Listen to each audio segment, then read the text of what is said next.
What's up, YouTube? It's Freight here. So the BWC for Hawaii just finished this weekend, so I'm gonna deck profile the decks I played. I made day 2 for Vanguard. There were like 74 players. I got like 11th out of 17 for the people who made the day 2 cut. So out of the 17 players, 4 didn't play. One of them just didn't show up, and 3 of us actually dropped. One of them was me, which is why I have this mat. I actually dropped to play Buddy Fight. But I figured I'd share my deck with you because I've been holding off on showing this until I tested it and put it into the 2 events that like the locals tournament and then the BWC, and see how it performed. It did pretty well.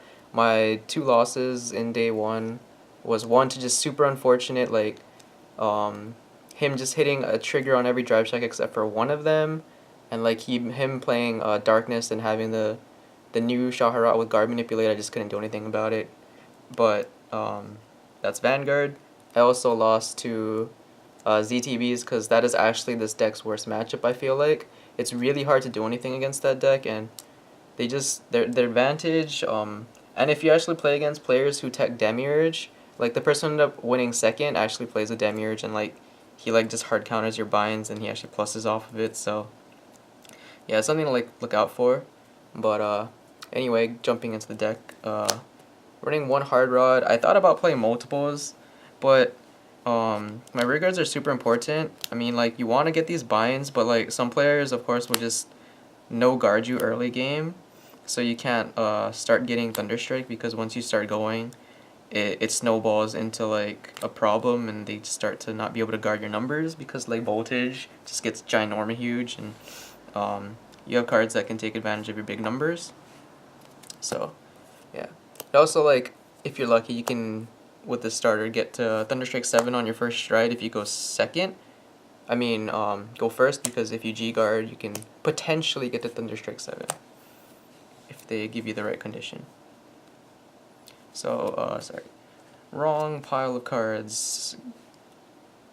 We have 4 heals, really standard, and this is the best heal for the deck because, of course, it can potentially countercharge and is used for the impede if you use it that way. It comes up once in a great while if you just burn through your counterblasts. 4 Vanquisher crits for Seth, pretty self-explanatory on that one.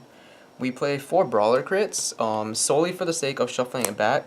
So the deck I play actually goes through its deck very quickly, so like you'll actually notice I actually start to count cards in my deck to make sure I don't overextend and end up putting myself in a situation where I'll deck out, or you have to like hold on to these if you see them early, or try to not guard with them, so you can have more triggers in your deck and have bigger pushes, because like with Sigma and stuff, like you want to have these crits stacked if they're not at 5 already, to have more win mores situations or just win situations.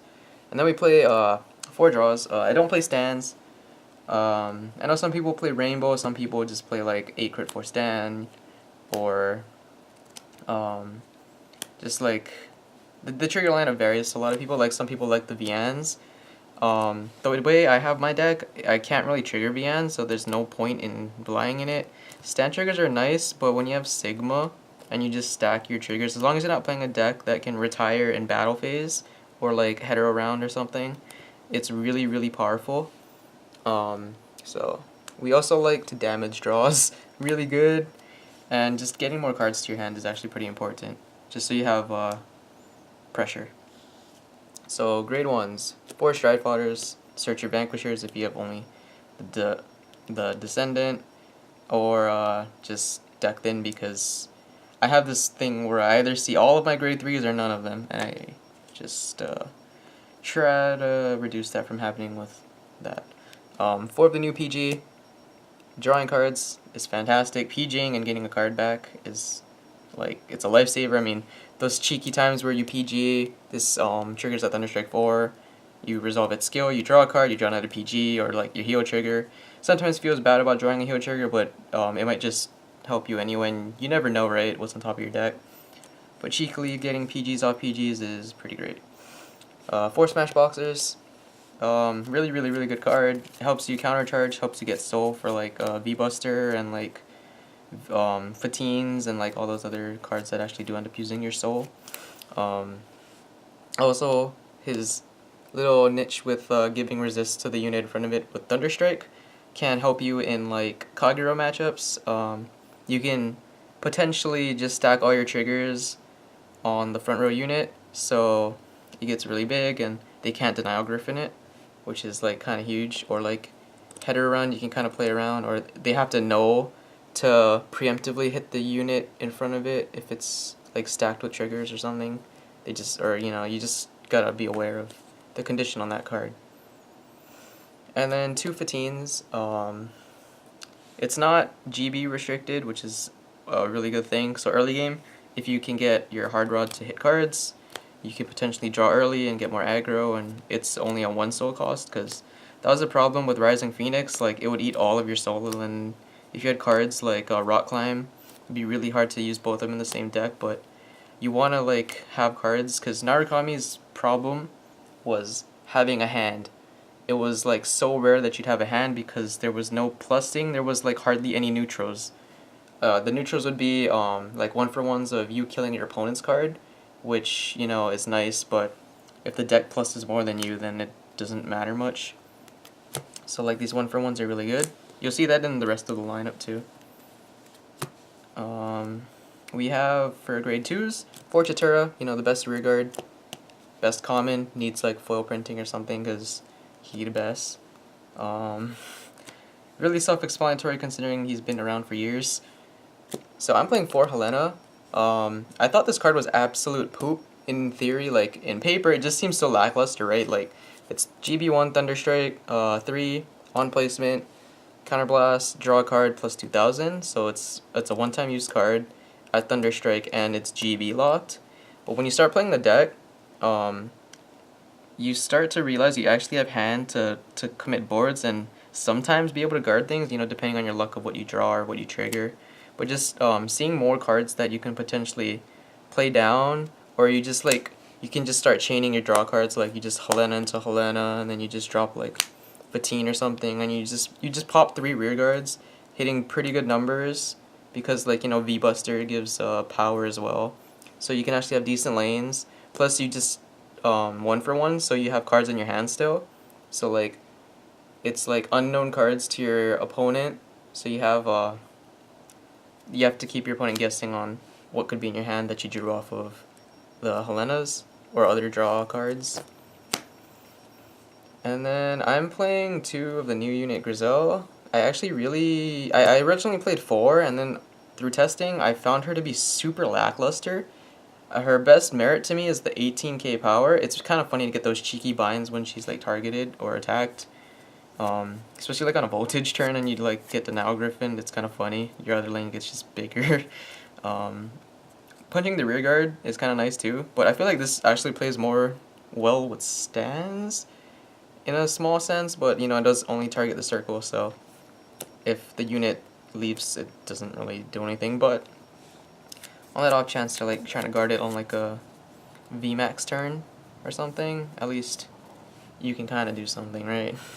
But yeah, otherwise, I usually just try to ride it if I'm not riding Martial Arts Dragon.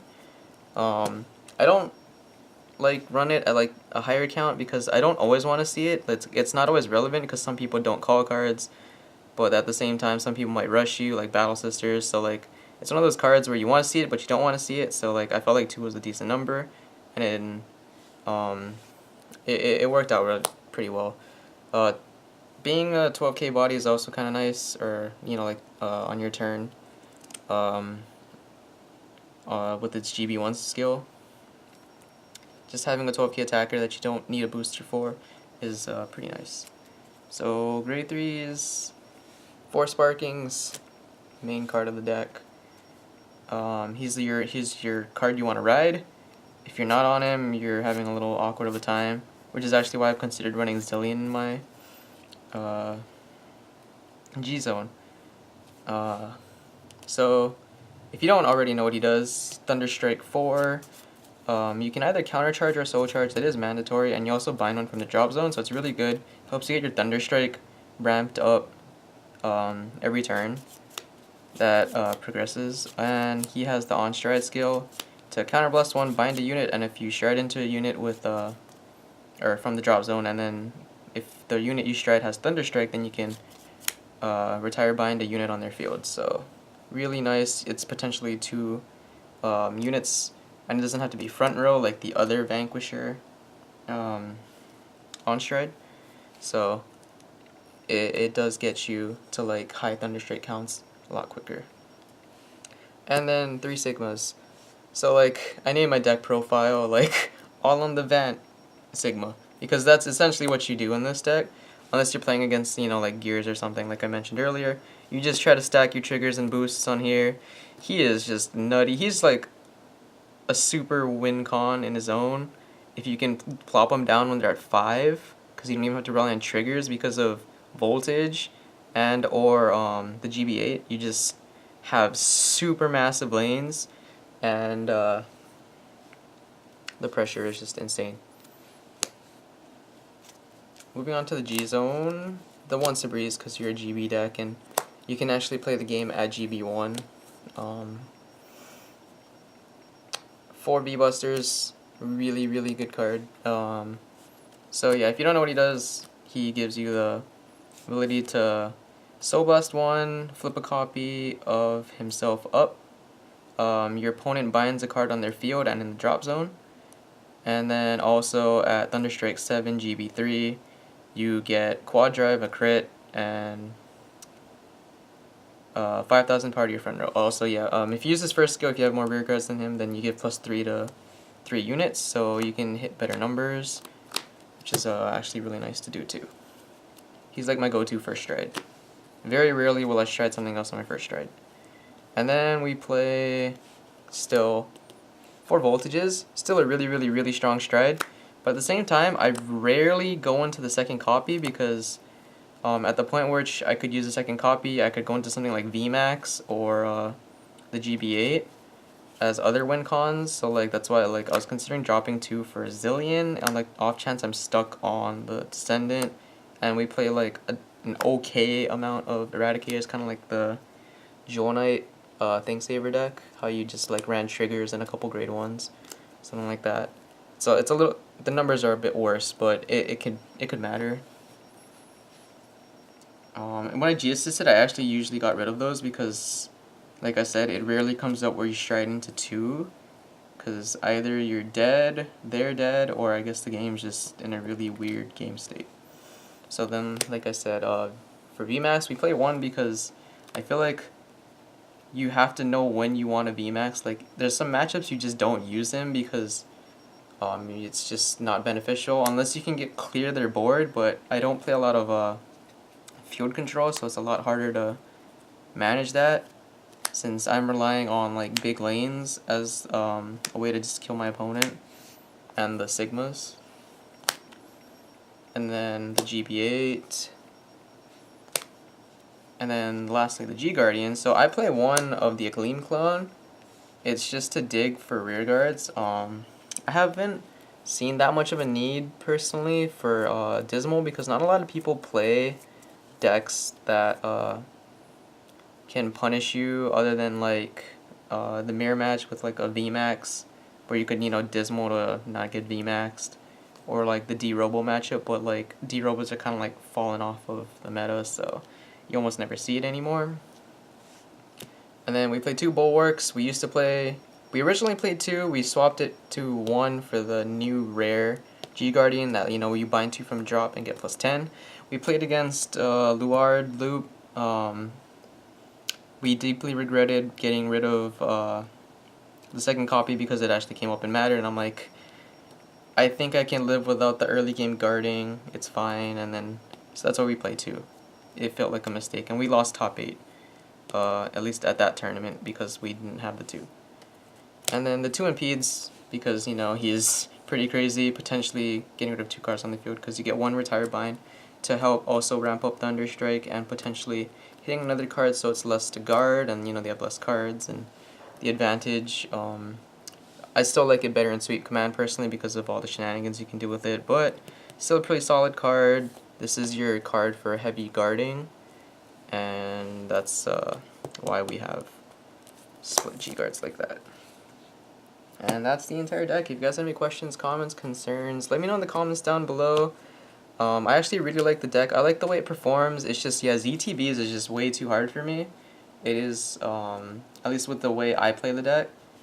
Because you try to like play the long game, but their long game is still really good. And they can actually stack their deck like Tsukiyomi.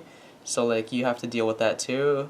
So it's actually like their late game just is like a lot better. And that should be it. I'll see you guys later.